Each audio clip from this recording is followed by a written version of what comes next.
Beware of the scribes, who like to walk around in long robes and like greetings in the marketplaces, and have the best seats in the synagogues, and have the place of honor at feasts, who devour widows' houses, and for a pretense make long prayers. They will receive the greater condemnation.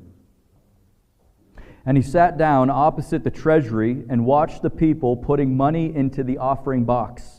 Many rich people put in large sums.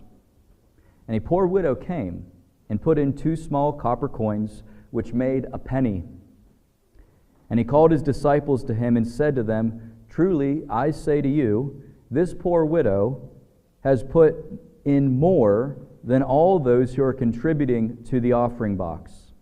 For they all contributed out of their abundance, but she, out of her poverty, has put in everything she had, all she had to live on."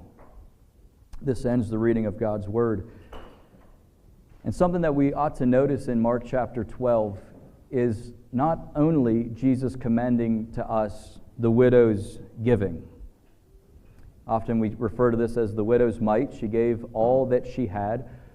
But as you start from where I started there in verse 38, where Jesus is warning his disciples of the scribes who like to look religious and talk religious, but they actually are devouring widows' homes.